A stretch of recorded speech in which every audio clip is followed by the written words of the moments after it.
Singham again versus भूल Bhulaiyaa 3 day one box office collection prediction. क्या होने वाला है डे वन के अंदर? जो होने वाला है ना गाइस, किसी ने एक्सपेक्ट भी नहीं किया होगा, इमेजिन भी नहीं किया होगा, वो होने वाला है। मैं आपको कंप्लीट बताने वाला हूं इन दोनों की अभी लेटेस्ट रिपोर्ट के भाई क्या धूम मची पड़ी है एडवांस बुकिंग में, शोज में, एंड लास्ट में डे वन की बॉक्स ऑफिस कलेक्शन इन दोनों की बताने वाला हूं। और इवन की इस वीडियो के बाद मैं अपने कम्युनिटी पोस्ट में गाइस एक पोस्ट करूंगा, उसमें मैं आपसे एक मतलब पूछूंगा कि क्या लगता है डे वन में कौन विन करेगा, सिंघम अगेन या भूल भुलैया 3। तो आप लोगों ने जरूर वोट करना है, आइडिया हो जाएगा कि कौन सी ऑडियंस या कितनी ऑडियंस भाई साहब क्या क्या सोच रही है। बट उससे पहले आप वीडियो को लाइक करो, चैनल को सब्सक्राइब करो। आपको मैं इन दोनों की रिपोर्ट देता हूं। आप बोलोगे कि भाई जो हो रहा है ना वो अनबिलीवेबल है, मतलब कि पहली बार देखने पर तो यकीन ही नहीं आता। तो गाइस सबसे पहले लास्ट आवर की मैं आपको रिपोर्ट देने वाला हूं, यानी कि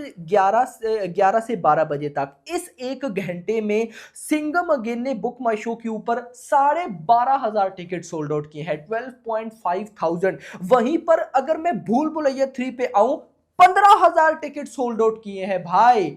यार भूल भुलैया 3 अलग लेवल की क्रेज पे चल रही है, अलग लेवल की क्रेज पे। देख लो ना हो क्या रहा है। मैंने सुबह भी सिंघम अगेन की जो एडवांस बुकिंग वाली वीडियो थी उसमें बोला था कि सिंघम अगेन की जैसे जैसे रिलीज डेट करीब आती जा रही है उतना वो तेजी के साथ एडवांस बुकिंग कर रही है। अब यहां पर भूल भुलैया 3 उससे भी तेज एडवांस बुकिंग कर रही है, अलग लेवल। मतलब मैंने तो गाइस देखो यहां पर of course guys Singham again की बात करो तो अजय देवगन है, अब अक्षय कुमार है, सलमान खान का कैमियो है, रणवीर सिंह है, भाई साहब टाइगर श्रॉफ है, करीना है, अर्जुन कपूर है, दीपिका है, रोहित शेट्टी है।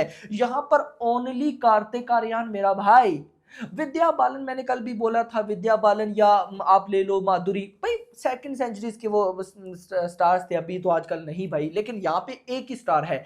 तो गाइस कहीं ना कहीं अनबिलीवेबल सा हो जाता है देख पाना। अब आते हैं जरा एडवांस बुकिंग पे। तो सबसे पहले गाइस यहाँ पर मैं आपको सिंघम अगेन की अभी अपडेटेड एडवांस बुकिंग बताता हूँ। यहाँ पर सबसे पहले शोज बताऊं तो 11,900 शोज, यानी कि 12,000 शोज होने वाले हैं। बहुत ज्यादा है ये शोज। 269 रुपए की average ticket price and 2 lakh ticket sold out. Exact figure है 2,01,441 और 6.5 करोड़ की एडवांस बुकिंग हिंदी 2D। अगर हिंदी IMAX 2D की बात करूं 76,000 की advance booking, 95 ticket sold out, 787 रुपए की एवरेज टिकट प्राइस, 8 शोज। अब अगर टोटल मिलाऊं तो लगभग 11,900, आप कह सकते हो कि 12,000 शोज हो चुके हैं सिंघम अगेन के जब आप वीडियो देखोगे। उसके साथ 2,01,500 ticket sold out and 6.51 crore की advance booking without block seats. अगर विद ब्लॉक सीट्स बताऊं तो 9.09 करोड़।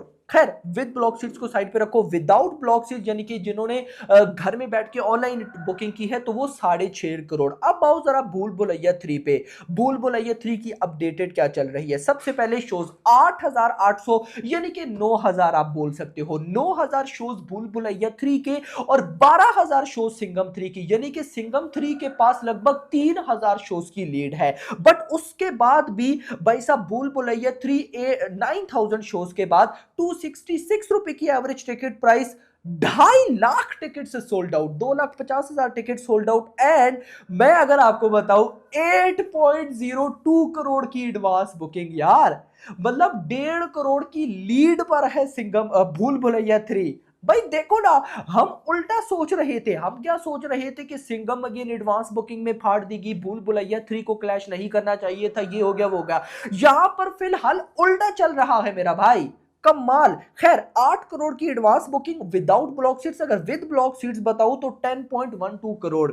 अनबिलीवेबल भाई, अनबिलीवेबल। खैर यहां पर अब मैं अगर आपको अपनी प्रिडिक्शन दूं तो मुझे ऐसा लगता है कि ये अगर 8 करोड़ अभी हो गई है तो मतलब कि रात को जो मेरी वीडियो आएगी 9 बजे जो हम बनाते हैं तब तक तो ये 10 करोड़ एडवांस बुकिंग क्रॉस कर चुकी होगी। तो मैं उम्मीद करता हूं कि सिंघम अगेन भी अभी 6.5 करोड़ की एडवांस बुकिंग कर चुकी है, लेकिन स्पीड उसकी बहुत अच्छी हुई है एडवांस बुकिंग की, टिकट सेलिंग बढ़ रही है। तो कहीं ना कहीं रात को जो 9 बजे हमारी वीडियो आएगी उसमें सिंघम अगेन भी 10 करोड़ एडवांस बुकिंग क्रॉस कर चुकी होगी। But the main question is day one में दोनों कितना कमा सकती है। अब यहां पर सबसे पहले मैं भूल भुलैया 3 की डे वन कलेक्शन बताऊंगा।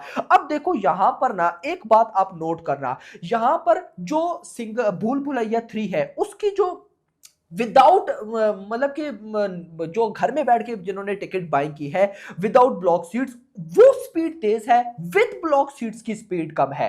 मतलब कि जो लोग थिएटर में जाकर डायरेक्ट बुकिंग कर रहे हैं उनकी स्पीड कम है। यस, 8 करोड़ की एडवांस बुकिंग और दूसरी साइड पे विद ब्लॉक सीट्स 10 करोड़। तो मैं एक्सपेक्ट कर रहा हूं कि भाई साहब अगर भूल भुलैया 3 ने भाई साहब वॉकिंग ऑडियंस को भी अच्छे तरीके से गेन किया और एडवांस बुकिंग लगभग 13 करोड़ तक चली गई, तो डे 1 में अगर हमें 40 करोड़ का पोस्टर देखने को मिले तो मेरे लिए यह सरप्राइजिंग नहीं होगा। नो डाउट पहले मैं 25 से 30 करोड़ ले रहा था, लेकिन नो डाउट मुझे अब यह फिल्म 35 टू 40 करोड़ की तरफ जाती दिख रही है। अगर कल रिव्यूज तगड़े आ जाते हैं तो मॉर्निंग में जल्दी रिव्यूज आ जाएंगे। अगर रिव्यूज तगड़े आते हैं, भाई साहब पब्लिक ने एंगेजमेंट दिखाई, तो उसके बाद मुझे लगता है कि 35 करोड़ का पोस्टर तो पक्का है। उससे ऊपर कितना जा सकता है वो देखना इंपॉर्टेंट होगा। अब आ जाओ सिंघम अगेन की तरफ। देखो सिंघम अगेन को ना भले ही एडवांस बुकिंग अभी कम है, लेकिन इसको सबसे बड़ा बेनिफिट है शोज का। 3000 शोज अभी भी ज्यादा है, टोटल 12000 शोज है मेरा भाई, बढ़ रहे हैं अभी। और दूसरा, जब कल पब्लिक वॉकिंग ऑडियंस भाई, क्योंकि आपको पता है कि जो यहां पर अजय देवगन या भाई साहब अक्षय कुमार या सलमान खान इनके या रोहित शेट्टी इनके जो फैंस हैं वो वॉकिंग ऑडियंस में ज्यादा आते हैं, तो अगर ऐसा हो गया तो श्योर शॉट 40 करोड़ का पोस्टर तो कंफर्म है। उससे ऊपर कितना जा सकता है वो देखना इंपॉर्टेंट होगा। तो फिलहाल 35 करोड़ मुझे भूल भुलैया 3 कमाती दिख रही है, कम से कम ऊपर तो 40 करोड़ तक तो जा सकती है। और सिंघम अगेन मुझे कम से कम फिलहाल 40 करोड़ करती दिख रही है। तो लेट्स सी, देखते हैं कि क्या होता है। बाकी होप फॉर द बेस्ट। खैर मजा आने वाला है। फिलहाल के लिए इतना ही। वीडियो पसंद है, वीडियो को लाइक करना, चैनल को सब्सक्राइब करना और अगली आने वाली वीडियो तक अपना ख्याल रखिएगा। Thanks for watching. I think the industry also changed the way they look at you. Do you think that has changed somewhere? I mean, I don't realize it now. Okay. कितना change होता है. What I realize is that it's a business model at the end of the day. Sure. So if you bring something like to the table in terms of not just acting but also the audience pull, Commercial viability. yeah, the commercial viability, then everything works out and it Absolutely. grows with your numbers. So if your numbers are growing, box office pull is growing, and so will the producers have that belief that they can put in so much money also. They can invest so much money in such projects and they will get the profits out of it. So I think it's just a business model where these things change, but it's not the people who are changing. It's actually the business model. वो शायद से मैं यहाँ पे कुछ कर रहा था, अभी शायद यहाँ करो, कल अगर वो नहीं चलता तो फिर यहाँ पे करो. It's a roller coaster ride. Sure, जो हमारे हाथ में नहीं होती, हमें ups and downs पता नहीं है. But thankfully अभी एक अच्छे ग्राफ में चल रहा हूँ and I hope this continues. Continues. Yeah. He's talking like a producer already. अरे Yeah.